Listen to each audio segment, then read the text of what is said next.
Bienvenue sur Africa 24 dans cette nouvelle édition du 12-15. Voici les titres de l'actualité. 52,6 milliards de francs CFA, c'est le budget adopté pour l'aménagement de la ville de Douala au Cameroun pour l'année 2018. Une enveloppe qui servira à l'embellissement de la ville. Depuis 2016, les autorités guinéennes ont instauré un contrôle renforcé du rapatriement des devises issues de la vente d'or auprès des comptoirs agréés. L'opération a permis d'atteindre près d'1 demi-milliard de dollars en 2017. Après 5 ans en tant qu'avocat, Laolu Senbanjo quitte le Nigeria en 2013 pour les États-Unis et se lance dans un tout autre domaine. Il est aujourd'hui artiste plasticien reconnu et a même collaboré avec Beyoncé. Son portrait à découvrir dans cette édition. Mais tout d'abord au Gabon, la nouvelle constitution a été adoptée ce mercredi 10 janvier. Réunis en congrès à l'Assemblée nationale, 14 députés ont voté non et 2 se sont abstenus sur les 213 députés et sénateurs présents. Une nouvelle constitution boudée par l'opposition radicale qui dénonce une monarchisation du pays. Dans la nouvelle constitution, le mandat présidentiel reste à 7 ans renouvelable autant de fois. Une immunité après ses fonctions lui est également garantie. Il ne pourra en effet être poursuivi, recherché ou jugé à la fin de son mandat. Au Cameroun, un budget de 52,6 milliards de francs CFA a été voté pour l'aménagement de la capitale économique au cours de l'exercice 2018. Une baisse de 8% par rapport à l'année 2016 qui permettra néanmoins de développer les infrastructures ainsi que d'aménager la voirie urbaine. Reportage de notre correspondant Chérif Ousmane Bardunka.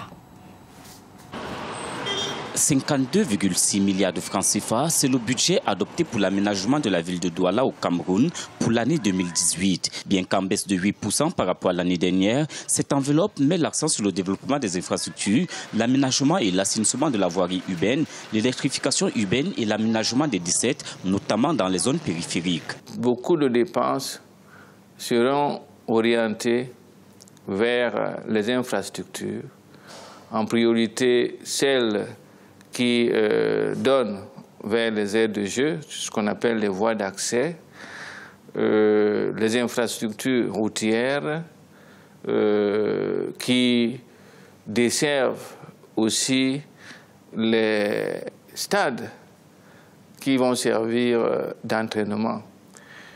L'éclairage public doit être densifié, l'embellissement de la ville, nous devons préparer les circuits touristiques. Selon les autorités de la ville, ce budget tient compte de la conjoncture actuelle et est axé sur 3 préoccupations majeures. La Coupe d'Afrique des Nations 2019, dont Douala abritera une des poules, les élections prévues en 2018 et l'avènement de 2 structures qui vont accompagner la municipalité dans la mise en œuvre des orientations de son nouveau plan directeur d'urbanisme et des plans d'occupation des sols à l'horizon 2025. Nous voulons faire participer la société civile, puisque c'est une société d'économie mixte, qui aura pour capital social des fonds issus d'un appel public à l'épargne. C'est nos préoccupations pour que la ville de Douala, à l'horizon 2025, donne déjà une très bonne couleur d'une ville résolument sur la voie de l'émergence du Cameroun en 2035. Pour atteindre ces objectifs en matière d'investissement, la communauté urbaine de Douala annonce la réduction des frais de fonctionnement au profit des réalisations. À noter également dans le nouveau budget l'élargissement de la fiscalité pour permettre de tenir à tous ces engagements.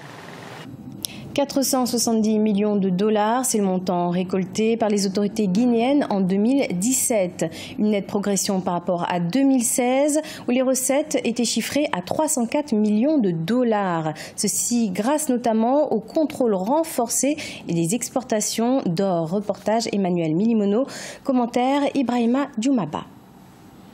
Jusqu'en 2016, seulement 42% des recettes en devises tirées de l'exportation d'or étaient rapatriées vers la Guinée. En 2017, le pays a pu accéder à la totalité de ces recettes qui se sont chiffrées à 470 millions de dollars. Une exigence à laquelle doivent se plier les détenteurs de comptoirs de commercialisation d'or en provenance de la Guinée. Ces montants, bien sûr, ce ne sont pas des recettes pour l'État, mais c'est des retours de devises, c'est des entrées de devises qui alimentent le système bancaire national et contribuent à la stabilité de la monnaie et donc à l'amélioration des conditions économiques générales. Ce suivi a permis de noter d'importantes avancées, tant en termes de quantité d'or exporté que de rapatriement des recettes en dollars, conformément à la réglementation en vigueur. L'État avait retiré au cours de l'année 2017 les licences de 11 comptoirs pour manquement aux exigences de rapatriement prédéfinies. Une monnaie est forte, c'est l'économie est forte. La monnaie n'est rien sans l'économie. Quand le prix monte, parce que le dollar est monté à l'extérieur, évidemment, mécaniquement, le change aussi va monter, d'où l'inflation.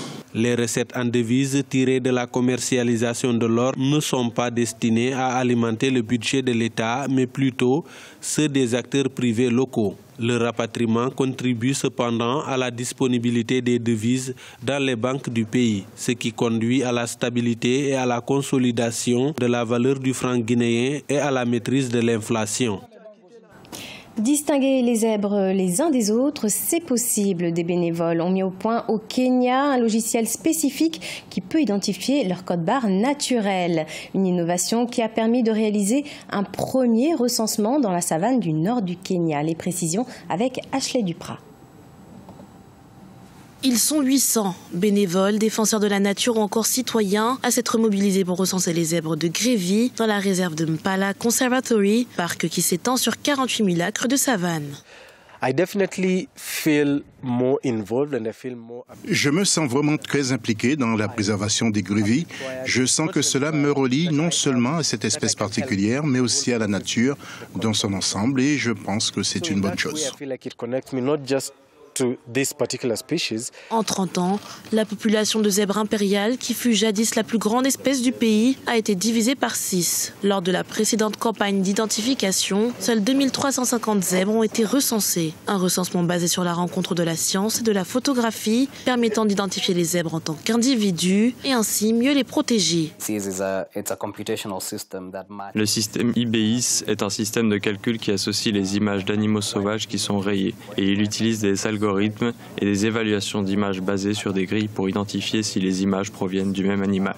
Si 2 images proviennent du même animal, ce système nous aide à identifier tous les individus au sein d'une population entière et à leur donner des identifiants individuels uniques, ce qui à terme nous permet de connaître l'évolution d'une espèce. Une évolution dont l'avenir repose intégralement sur l'industrie du tourisme. En effet, le Kenya accueille plus d'1 million de touristes par an, venant des 4 coins du monde pour voir entre autres des zèbres, mais également des girafes ou encore des éléphants. Focus à présent sur Laolu Senbanjo, artiste plasticien, musicien et avocat. Ce Nigérian a le vent en poupe grâce à sa participation au dernier opus de Beyoncé, Lemonade. Depuis, il engrange de prestigieuses collaborations. Son portrait à découvrir dans son reportage de Cheikh Omar Bandaogo.